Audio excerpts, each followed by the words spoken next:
दोस्तों अर्जुन एक साधारण सा गांव का रहने वाला एक युवक था। उसके पास थोड़ी बहुत ज़मीन थी जिसे वो खेती करके अपना और अपने परिवार का गुजारा चलाया करता था।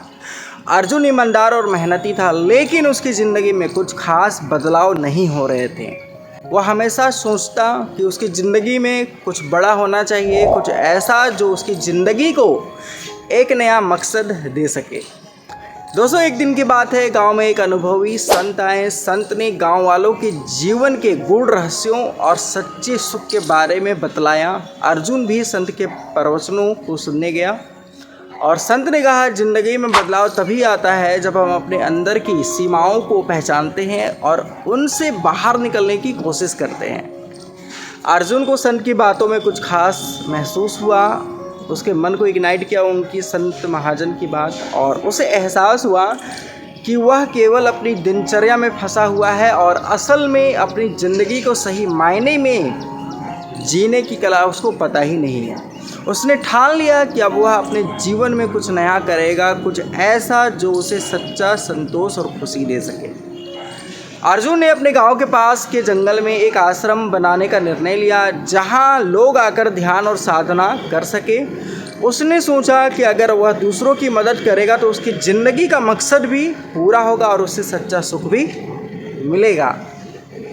लेकिन यह काम इतना आसान नहीं था। उसके पास ज़्यादा पैसे नहीं थे और गांव वालों ने भी उसका मजाक उड़ाया। तुम्हारे बस की बात नहीं है ये सब करना, तुम बस अपने काम में ध्यान दो, अपनी फैमिली में ध्यान दो। लेकिन अर्जुन ने कभी हार नहीं मानी। उसने छोटी छोटी बचत करके जंगल की सफाई शुरू कर दी और धीरे धीरे एक छोटे से आश्रम का निर्माण किया। कुछ समय बाद लोग वहाँ आने लग गए, ध्यान करने लगे और अर्जुन के काम की सराह भी अब करने लग गए थे। लोग उसकी तारीफ करने लगे थे। गाँव वाले भी अब उसकी तारीफ करने पर मजबूर थे। अर्जुन ने अपने दृढ़ निश्चय और ईमानदारी से उस छोटे से आश्रम को एक बड़े ध्यान केंद्र में बदल दिया।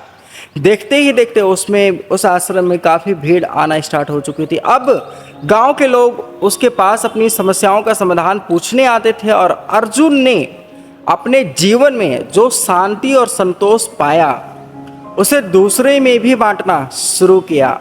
दोस्तों ये कहानी बिल्कुल छोटी सी है, लेकिन जीवन में जब तक हम अपनी सीमाओं को पहचान कर उनसे बाहर निकलने की कोशिश नहीं करते हैं, तब तक असली सुख और संतोष हमें प्राप्त नहीं होता।